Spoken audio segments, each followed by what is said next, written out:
Welcome to the Mom CEO podcast. I'm your host, Esther Roach. Join me as we explore the dynamic intersection of motherhood and entrepreneurship. From the challenges to the triumphs, we're here to unravel it all. Get ready for insightful conversations, practical wisdom, and a whole lot of inspiration. Let's embark on this empowering journey together.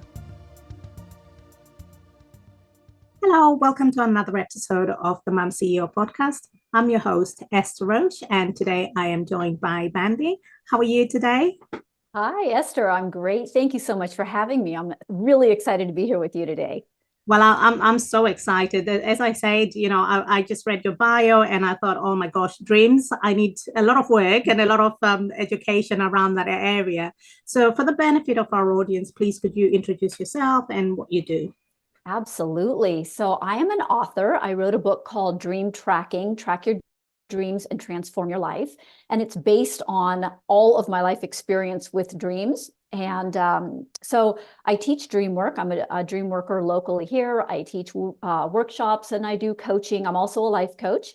So I'm really, really excited about our ability for transformation and personal development at whatever stage that we're at in our life. And for me, Dreamwork has always been this way of working on my inner life so that my outer life is brighter and better. Oh, wow. So, with all that introduction, what sparked your interest into dream work, basically? How did you get started? Well, first, I was really blessed to have parents who were just interested in this kind of stuff. They were interested in, broader thinking and the power of the mind and things like that. So I was already, I had that as a child in my mind. But then when I was 15, I had a dream. And at that time, I woke up and it was so intense, Esther. And I went, oh my gosh, there's so much more to dreaming and the information we have access to than I ever imagined. And it launched me off onto this journey of discovering as much as I could learn about dreams. And at the time, there wasn't a lot of books on dreams. There were some therapeutic books on dreams, but just for a layperson like me, that was not available. All we had were dream dictionaries. So it's taken many years, but I've been studying dreams ever since. I got certified in the late 90s in Dreamwork. So yeah, I mean, it changed my life. I just found it so fascinating and so rich. Oh, wow. And it's interesting, really, that it's something that started off with your own dream, basically, but also the fact that you were surrounded by it.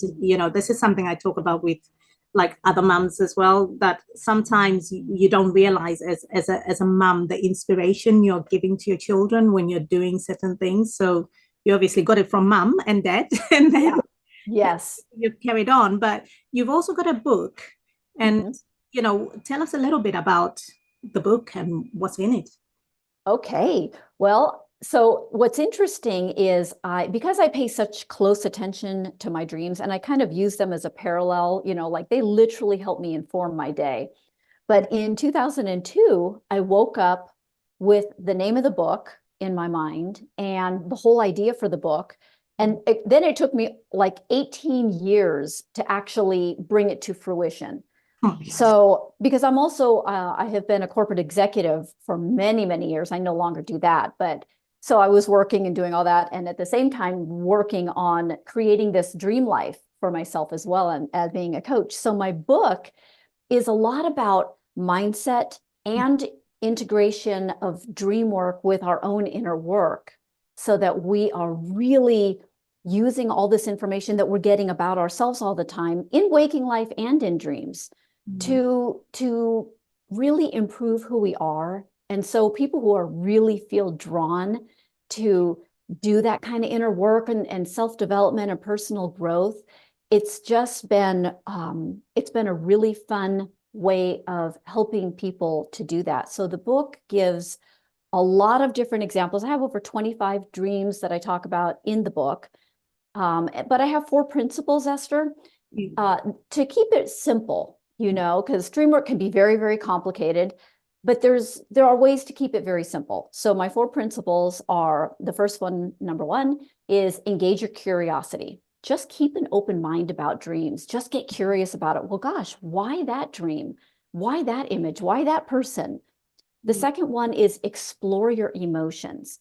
And I feel like this is an area where when we're doing dream work, we're not always taught to add in the emotions of the dream and how crucial that is to help us understand, what is this dream speaking to in my life? So I always have people write down the emotions that are attached to the dream. So that's the second principle.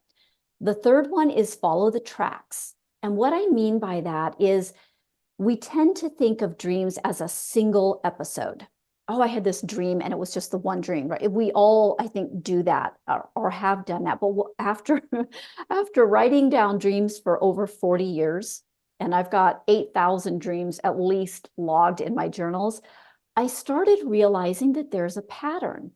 And so what'll happen is, the dreams don't look like they're related at all. But if you are writing them down every day and you start tracking them, you start noticing that, oh, that's interesting. The color blue showed up again, but this time it was whatever it was. So we start looking for clues. And so following the tracks, as the principle number 3 speaks to, is about really learning to have the eyes to start noticing where are things reappearing and what are these things here to help teach me or bring to my attention. And then the 4th principle, the final one, is called honor the dream. And this is something, this piece of it, I love, Esther, because honor the dream is about doing something on behalf of a dream, and not every single dream. I mean, we dream 3 to 7 dreams per night. We may not remember any of them, but we do have that many dreams.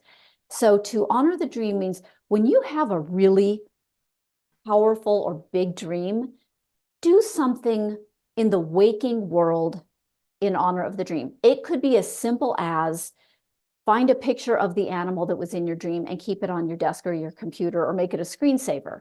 It could mean draw the image. It could mean write a poem about it. Find some way to do something, because our dreams really do come to us as a gift, Esther.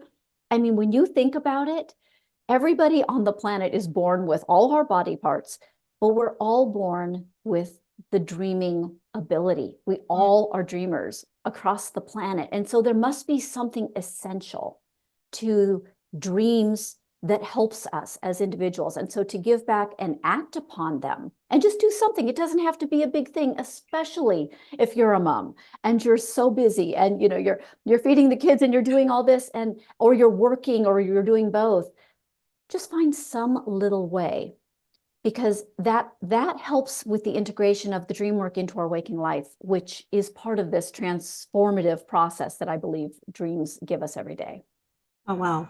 It's got me thinking there, because I'm probably guilty of sometimes, unless it's something that I really think, oh my gosh, what was that dream about?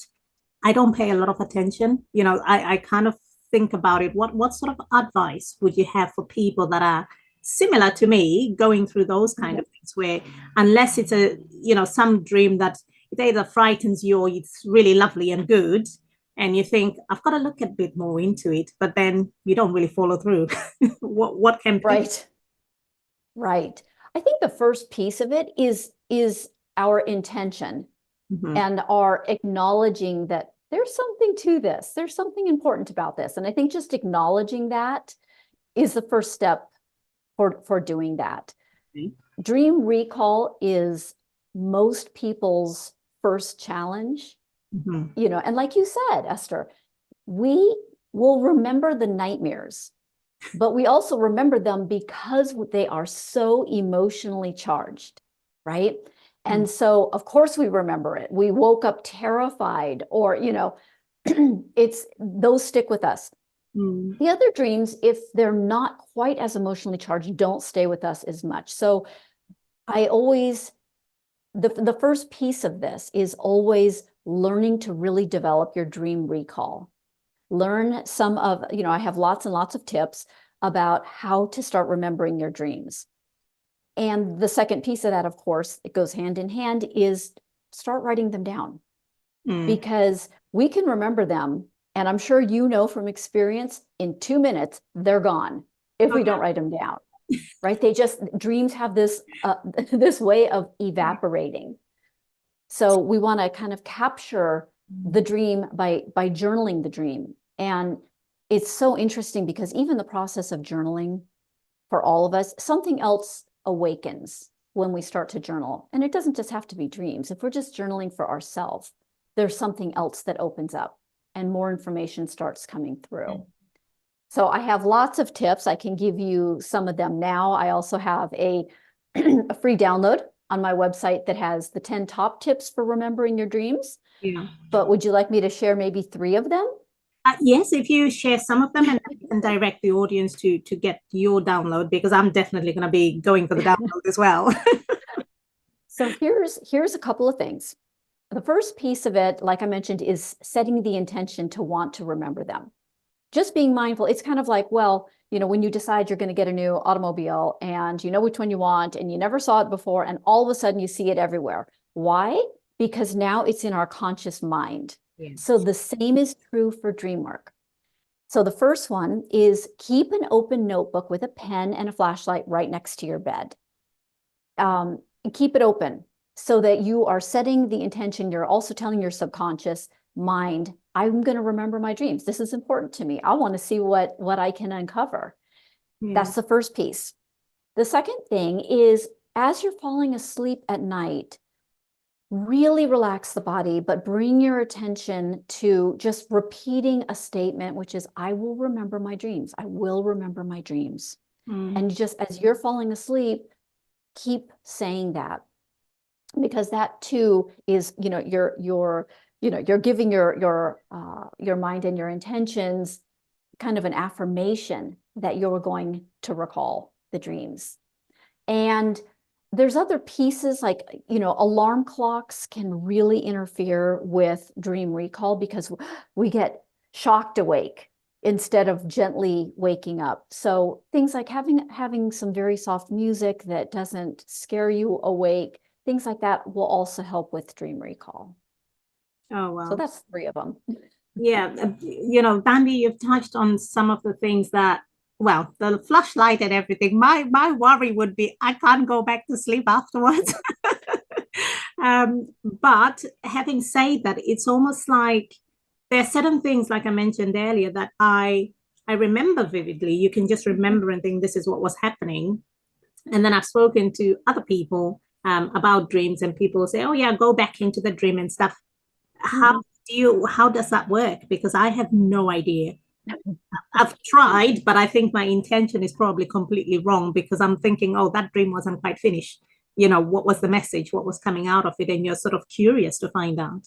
Absolutely. And I think going back into the dream, I think that's easier for some people. I know people who can do that. I'm actually not even one of them. You know, if people wake up, sometimes whatever they have in the middle of the dream, whatever that came up to that point, that's as much as they're going to get, because they may fall asleep and not be able to go back. Certain people can. Maybe that's another intention we could set and just say again, okay, I want to go back into this dream and I want to pick up where it left off before I woke up.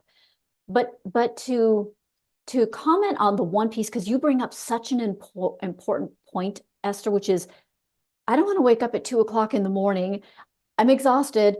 Try to write down my dream and then not be able to sleep for the rest of the night. Like, that is such a common thing. And so it's a really great point. And I'm glad you brought it up, because here is what I would suggest. As long as we can make a couple of notes about a dream without writing the whole thing, we're at least going to remember a portion of the dream. So what I would suggest is, if you wake up in the middle of the night, just write down a couple bullet points in your notebook. You know, I saw a brown dog. There was a lot of water. I was in the garden. Whatever it is, just a couple pieces from different points in the dream, so that in the morning, you'll have just enough to hopefully spark some of the memory of the dream. It doesn't always work as well as getting up and writing down the dream in all the detail, but we also have to be realistic that we also need our sleep. So the bullet points has helped me a lot.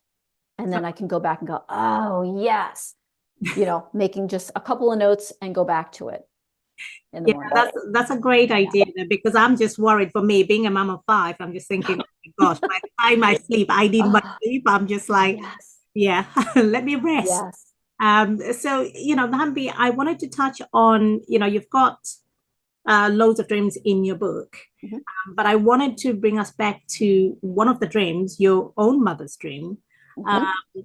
if you can share with us a little bit about that and what happened, you know.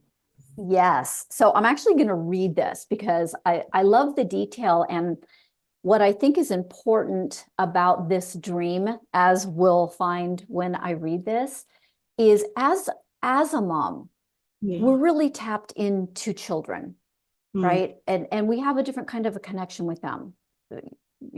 Just always, it's going to be a very deep connection. So my mother dreams. One night I dreamed that my daughter, this is my sister Heidi, is wearing a fluffy pink jacket with a matching little hood. In my dream, she's walking down the long driveway where we live. She turns to her right and begins walking towards Ventura Boulevard, which in waking life is about 25 feet from the driveway and a very, very busy street. Oh my God. Cars are passing her by. I'm terrified. I need to save her, but I wake up before I can rescue her. That's her dream.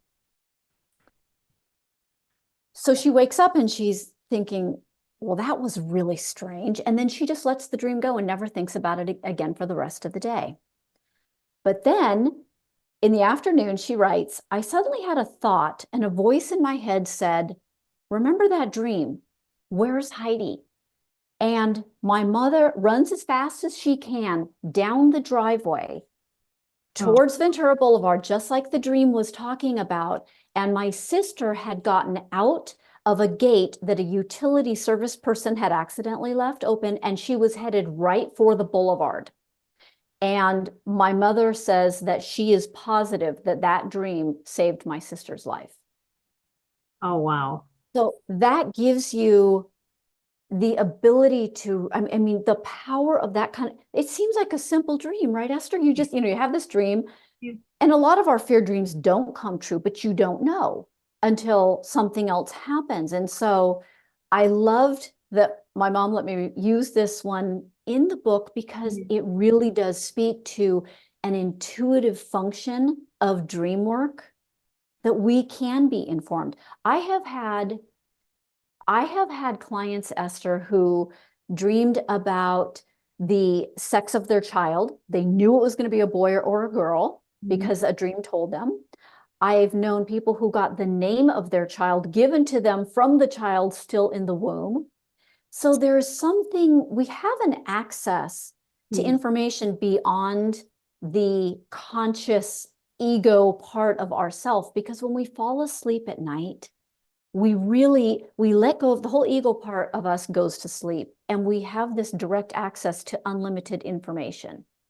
And so when we really realize the immense power that we have to tap into other things that we may not be conscious of in waking life, it's life-changing or life-saving. Yeah, no, it is, isn't it? It's quite unreal, like what you said, because obviously something must have triggered the thought of thinking, okay, where's my daughter gone? And then you had this dream, and you suddenly connect the two things together, isn't it? It's just wow. Yeah. I'm just like, yeah, and we do see it, but I think sometimes, like what you're saying, because if you're not keeping a record of your dreams and you don't quite remember what's happening, I think if everybody had the chance to kind of sit down and look at something that's happened in waking life and compare it to a particular dream they've had, I'm sure you'll find sometimes there is things that you probably would have dreamt about before they happened. Yes. And again, I love that you brought that up, because part of the dream journaling that I teach is to put day notes at the top of the page before you go to sleep. And just a couple of sentences, not a big deal, not a lot of work, but hey, I did this today and we saw an old friend and we did this, or I was very upset at my boss, or whatever it is, just a few things about what was happening during the day.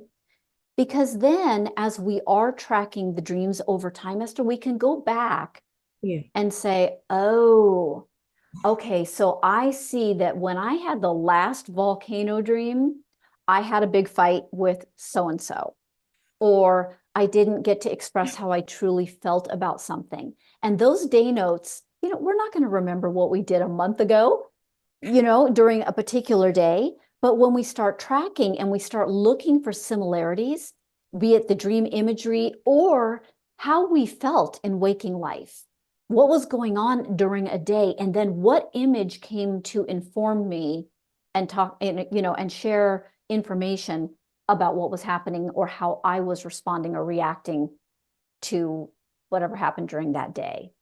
Oh, wow. Loads of nuggets there, loads of things. I'm sure everybody listening, they're gonna be going around and looking at it, because like, I've picked up certain things that I'm thinking, okay, I'm gonna give it a shot, and I will report back. Good. I would love to hear. Getting on with looking at the dream. So, Bambi, with all your the dream work that you do, so I'm assuming here you work with a lot of women. Mhm. And it's all, what is the sort of the significance or the impact, because you talk about working with especially mothers, because I think it can be quite important, like I've mentioned already, I'm a mom of 5, and sometimes you have different dreams about different things, different children, different, past life, family, and all kind of things, how does Yes. it work with, how do you help moms and women? Right. Right. Well, and it seems like, women really tend to be drawn to dream work. I know a lot of men who are too, though. So stating that also is very true, but women really seem to be drawn more to it. When I'm working with people, what I generally do is people will hire me for a multiple of sessions, because the idea is that we do the dream work and the coaching together over 2-month period of time, 4-month period of time, whatever it is. Because then I also get to see what is going on with this particular woman. What are the issues that she's struggling with or dealing with? What are the challenges, and how are the dreams responding to that? And then we work together to work through that and move into a different phase, or work on that particular thing and really help. I really try to help women feed what they need, because I think what happens, Esther, I'm sure what happens, women tend to give so much of themselves. And women can get easily overwhelmed, because when you're doing 20 things at one time, you don't take a lot of time for yourself. So dream work for me is taking care of myself. That is something I do. For some people, it's yoga, it's meditation, it's taking a run in the morning. Everybody has whatever it is or whatever their routine is. But for me, the dream work, when it comes to working with women, is so much about nourishing the inner spirit, because in the daytime and in being a mom takes a lot of energy and a lot of selflessness. So I have a beautiful story, which I can make very short, about one woman that I worked with. And we didn't even work together that long. I think it was a month. Right. But she had never written down a dream. Right. Didn't even remember her dreams. So we met, and luckily she lived out by me. So we got to meet face to face, and I gave her some instructions, and I said, here's what I want you to do. I told her about the notebook, about the day notes, add that in. I said, I want you to start recording anything that you remember. Oh, and actually, she had first come to me saying, I keep dreaming about babies, and I'm afraid that maybe God is telling me I need to have another child, but I already have 4 children and they're all 13 and above. I can't imagine having another child. So she was also really scared, because her faith, she would follow her faith, if that was what was being called, but it wasn't really what she wanted. So we start doing the work, and I have her write down the dreams. And then we get together, and then I look through them all, because as the dream tracker, I can now start seeing where the patterns are in her dreams as an outsider, probably easier than she can see them herself. And ultimately what we came to, she kept dreaming about babies, and she kept dreaming that something was wrong. In one of them, the baby rolls down a hill. In one of them, the baby appears to be dead. And then there was this living room in her house where there was like this blockage in the middle of the room. And so we kept tying all the dreams together. And here's what ultimately ended up happening with her dream. She was about 43, I think, at the time that we did the work. She had a passion for photography, but she was so busy being a full-time mom, and her husband traveled a lot for work, that she didn't get any time for herself. And what she realized as the dreams started going on, towards the end of the dreams, right before we met, she started seeing that she'd be trying to take a picture of something and the camera would fall apart in her hands. Or she would try to take a picture of it and she would see an injured bird instead of a happy, healthy bird. And it turned out that her children weren't helping her around the house at all. She was doing everything alone. Nobody was helping her. And she had no time to take care of that inner passion of hers at all. And it started showing up as a new life, as this baby, right? This is a new endeavor. This is a new creative piece of me that I want to give attention to, but I can't because my children are so demanding and I have all the household and I all of this going on. So what she did to honor the dream, right? The last principle of the dream work is she held a family meeting and she said, look, I'm overwhelmed. I need help. I need you guys to all pitch in and help me out. And they have this whole conversation. The husband says, I'm sorry, I had no idea you felt that way. The kids all tell her they're going to start helping out, and they did. And what it did is it freed her to have enough time to start doing photography where she lives and hooking up with a group of other photographers so she could start learning. And now she is out taking the most incredible wildlife pictures you can imagine, Esther, because she took time to feed her own self, which of course then in turn makes her a better person to serve her family. Oh, wow. It's that's another topic, another area where I think as mums, we feel the need to, everything else comes first. And it's almost like you've got to learn to have that self-care and not feel bad about it, because we do need it, don't we? It's like the airplane, right? We have to put the oxygen mask on ourselves first before we can put it on anybody else. Yeah, no, absolutely. And but we forget, it's something that you just overlook because you're so busy taking care of everybody else. But yes, wow, how powerful is that? I know. It's incredible. Yeah. And it's one of the things I was gonna ask you was, obviously you've mentioned, your particular client with her dreams and stuff, but is there kind of like a theme that you see when you do your dream work with different women? Is there kind of themes that you generally find that or is everybody very unique and very different? And, what is the messaging about? Yes. Oh gosh, it's such a broad question. I think I'll answer it a slightly different way. Yeah. First, I want to say that, we see tens of thousands of images every day. If we just look around our room, there's probably a couple thousand images. So we go through an entire day and we see all these things, and yet somehow psyche picks up on these particular images and weaves them into some story of a dream that we wake up with. So the first question we have to ask ourselves is, why that image? Why that one now? What was it about that hit me on some level that I'm not even aware of? Because our dream imagery is very personal to us. And this is something I really try to drive home with people. You don't go to a dream dictionary to say, why did I dream of whatever it was, a horse. What does a horse mean to me? What are my associations to the images in the dream? So I make it very, very personal. Yes, there are common dream themes within people, but because we're all so unique and so, beautifully different, we will draw on different types of images. I think a lot of the scenarios that play out in dreams are probably more similar, but it is a little hard to say because, again, everybody's so different, and what's going to happen in the dream is what's going to spark this inner curiosity about, what is that? You know? Yeah. No, well, that sums it up. Like I was saying, in terms of, because everybody's unique and we're all on different journeys and getting different messages about different aspects, I suppose, when you have the dreams.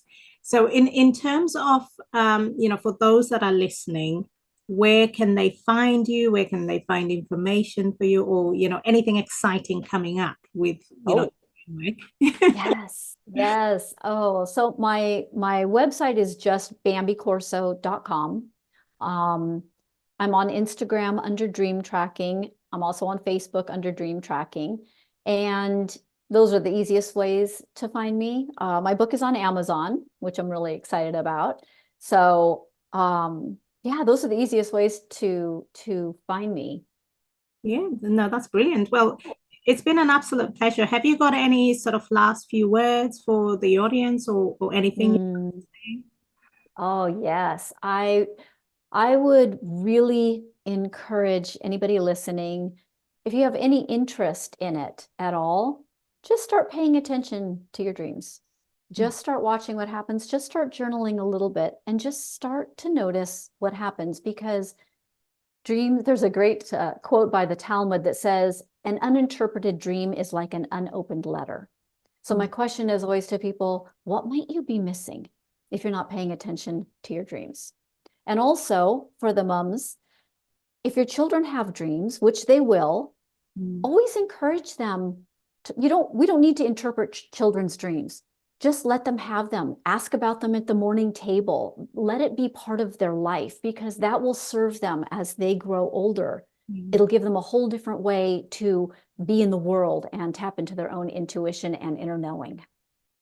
Wow, that's some brilliant tips, and yeah, I'll certainly be trying to look at that and talk more, because I think you focus on your own and you kind of don't remember, and then you don't really ask them. So that's really helpful. It's been an absolute pleasure having you on the show. So Oh, thank you. I have loved every moment of this, Esther. Thank you so much for having me as a guest. It has been my pleasure.